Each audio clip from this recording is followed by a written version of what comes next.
Good morning, good afternoon, good evening from where you're watching. My name is Lexa, and for this video, I'm going to share Kenyan authored books that were published in the 80s as part of the Kenyan Readathon that it is ongoing. For those who don't know, this year's edition is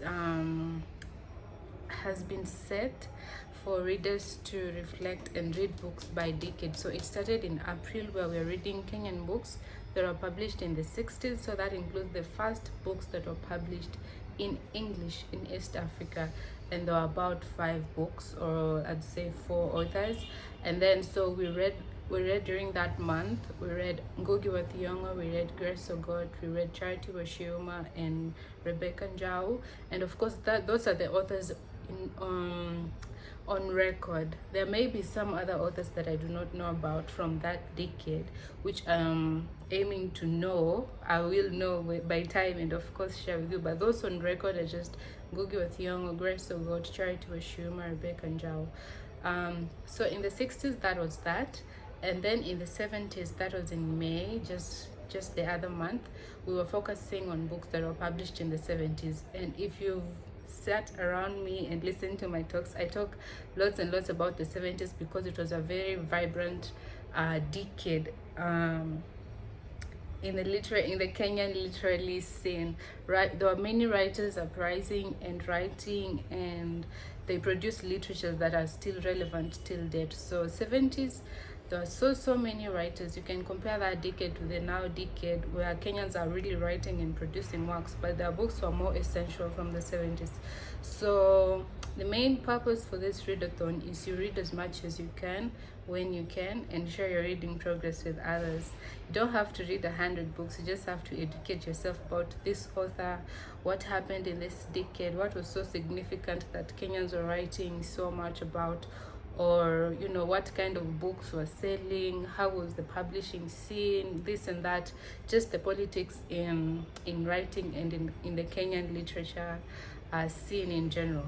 So for this month is also exciting because the authors from the 70s now also produced other books in the 80s, and then they moved on to write more than two books in the same year and release them, and they were mostly being published traditionally, not self-published. I still don't have any account of self-publishing back in the day, but I'm still aiming to learn about that. But at the moment, all the books that I have been coming across were traditionally published, and that means you walk into a publisher, you present your book, and they do all the work for you. So for 80s, I have a few titles that I'm going to share. If you've been following this channel, I did a video, I think the other year. I've been too off on this channel. I did a video of the books that were published in the 70s, and then I did a video on the books that were published in the 90s, and I skipped the 80s. So this is the right time to do so, and having participate in the Kenyan Readathon, this will also be helpful. So please share this video with your socials and with your contacts, those who are interested in Kenyan literature at large. So without wasting more time, I'm going to just share titles with you. Of course, there are other books that have been out of print. I'll share a list from the resource document for those who cannot access it. You can get those books maybe on Amazon or libraries, but the ones that are currently in the Kenyan bookstores that are moving around, I have them here with me. So I'll just be sharing titles, just the title, no brief explanation, because this video is for titles.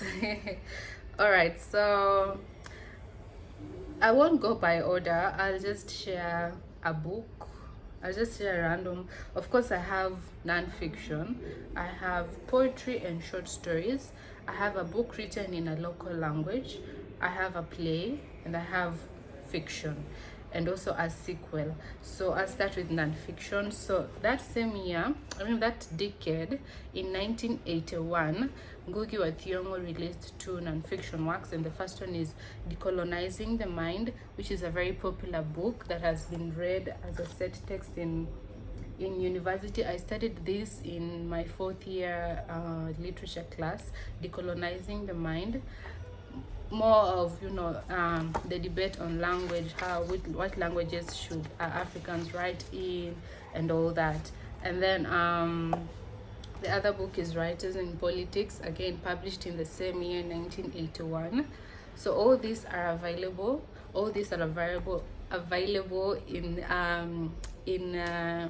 bookstores. Of course, you can get them on Amazon if you're out of Kenya, but in Kenya you can just pass by a bookshop and get your copy. So that is that for nonfiction from 1981, both of these titles. For a play, Francis Mbuga Aminata. So if you've read Betrayal in the City, this is also another piece of work by Francis Mbuga called Aminata, published in 1988. Then we have a book written in a local language. This is Luo.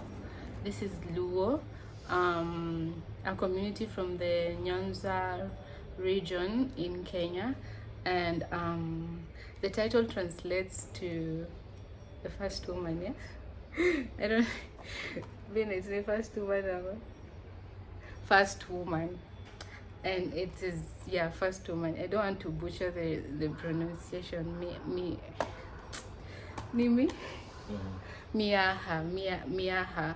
But in Luya, this, like, it sounds this word is also found in the Luya language, but the pronunciation is different. So that's why I'm having a hard time pronouncing this. But this is written in purely the Luo, and you can find it in at Nuria here at the bookshop. So for poems and short stories, this is titled Tender Memories, and it has a number of writers, even including my professors from school. So it's poetry and short stories, and this was published in, again, 1989, I think, yeah, by East African Educational Publishers. All right, so yeah, then this is a sequel. If you've read Son of Woman, this is Son of Woman in Mombasa by the same author, Charles Mangwa, who passed on in 2021, just recently, yeah. But in 1979, I think, is when he released the first book, which is very popular.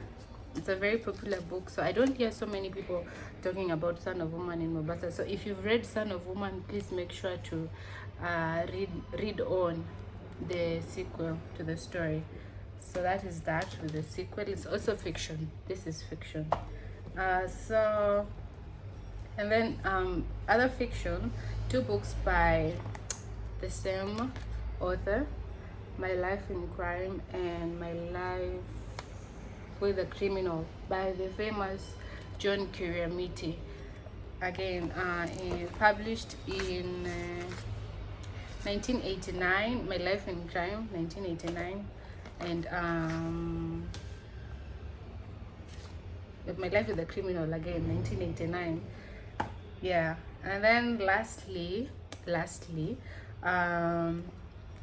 these 2 books by, again, the same author, my favorite author. If you've been around for the longest, you know my obsession with Meja Mwangi. So he was first published in the 70s, and that was 1973. He released Kill Me Quick, and that same decade he did 4 books. So Kill Me Quick, Carcass for Hounds, Going Down River Road, and The Cockroach Dance. Very relatable books that are still being read till now, like 50 years later. So in the 80s, he released Weapon of Hunger, a book that I don't see many people reading, and you're sleeping on it. It's a very good book. It was published in 1989 by Longhorn Publishers, still available in any bookshop. And then, Weapon of Hunger, again, that same year he released 2 books, which is very commendable. So yeah, that's that with the books that I have that were published in the 80s. But there are some books that were published in the 80s, but they're not available they're currently not available at the bookshop. but you could still find them in libraries. I keep on encouraging people to make good use of libraries because they have books that, you know, have been submitted there a very long while ago, and of course no one can steal from the libraries, so you can still get maybe a few copies. People borrow and return them. So a book like Your Heart Is My Altar by Miriam Hadambi Were, which was published in 1980, and Devil on the Cross by Ngugi wa Thiong'o, it's currently unavailable. But you can still get it. Maybe you can still find it. You can still find it. Shortcut to Hell by Paul Kitololo. The Hunter by Henry R. Olekulet, published in 1985. Coming to Birth by Marjorie Oluthe Makogoe, 1986. Ben Kamba 009 in Operation DXT by David Mailu. David Mailu actually wrote the longest novel in Africa. What's the name? Forgotten, but please look it up. David Mailu, he wrote the longest. It's actually the longest novel any African has ever written. It's a fiction. And Land Without Thunder by Grace Ogot. Of course, it's available. It's just out of stock here at the bookshop. And yeah, according to my list for the one that I created for the Kenyan Readathon, I'll still leave it in the description bar. You can still browse more books for the coming decades or the past decades that you missed reading with us. So that's that for the 80s and the current books that are available. I'll just show you a book by Henry Olekulet, but this is from 1990. So we're in June. In July we're going to read from 1990s. So this is the book you can find and focus on when it comes on 90. So yeah, so that's that for the books that were published in the 80s. If you have any questions, you may ask, and please join in the readathon.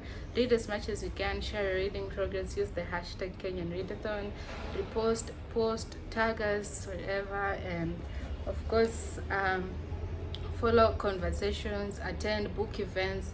You don't just have to confine yourself to just attending book events that are focusing on books that are published in the 80s as per the readathon schedule. You can just attend other book events or by other authors, because in September we're now going to do we're going to have a physical event, and we're going to focus on books that are published now recently, this recent decade we are in. So just prepare yourself. So thank you for watching.